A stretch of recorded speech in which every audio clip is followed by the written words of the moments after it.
மாண்புமிகு முதலமைச்சர் அவர்களே, அமைச்சர் பெருமக்களே, சட்டமன்ற உறுப்பினர்களே, மாண்புமிகு முதலமைச்சர் அவர்கள் கொண்டு வந்துள்ள அனைத்து கல்வி நிறுவனங்கள், பல்கலைக்கழகங்கள், அரசு அலுவலகங்கள், பொதுத்துறை நிறுவனங்கள் உள்ளிட்ட பொது அமைப்புகளின் நிகழ்வு தொடங்குவதற்கு முன்பு தமிழ்தாய் வாழ்த்து கட்டாயம் முதலில் பாடப்பட வேண்டும் என்ற இந்த தீர்மானத்தை நான் சார்ந்திருக்கக்கூடிய இந்திய யூனியன் முஸ்லிம் லீக் இயக்கத்தின் சார்பிலே மனமாற வரவேற்றுக் கொள்கிறேன்.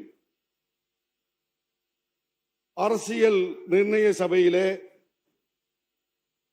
அரசியல் அமைப்பு சட்டத்தை உருவாக்கும் போது எழுந்த விவாதத்தில் இந்தியாவினுடைய ஆட்சி மொழியாக எந்த மொழியை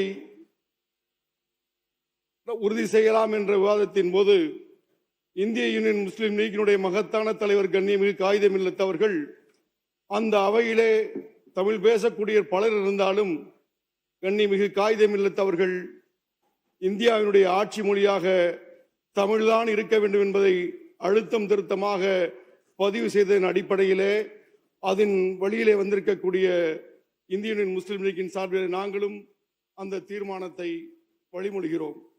உலகில் இருக்கக்கூடிய மிக தொன்மையான மொழிகளாக அறியப்பட்ட கிரேக்கம், லத்தீன், ஹீப்ரு, சீனம், சமஸ்கிருதம், தமிழ் ஆகிய 6 மொழிகளிலே மூத்த மொழி என்று தமிழ் சிறப்பிக்கப்பட்டு கூறப்படுகிறது.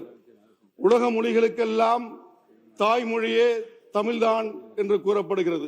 அந்த மொழி உணர்வை சிண்டி பார்க்கக்கூடிய வகையிலே ஒன்றிய அரசு வேற்றுமையில் ஒற்றுமை காண வேண்டும், பல்வேறு இன மக்கள், மொழி பேசக்கூடிய மக்கள், மதத்தை பின்பற்றக்கூடிய மக்கள் எல்லாம் வாழக்கூடிய இந்த பகுதியிலே, இந்த நாட்டிலே அவர்களை உணர்வுகளை கேள்விக்குறியாக்கக்கூடிய வகையிலே அவர்கள் அனுப்பியிருக்கக்கூடிய சுற்றறிக்கைக்கு முற்றுப்புள்ளி வைக்கும் விதமாக நம்முடைய மாண்புமிகு முதலமைச்சர் அவர்கள் தமிழ்தாய் வாழ்த்தை முதலிலே பாட வேண்டும் என்ற இந்த தீர்மானத்தை ஆதரித்து வழிமொழிந்து அமைகிறேன். நன்றி, வணக்கம், வாழ்த்துக்கள்.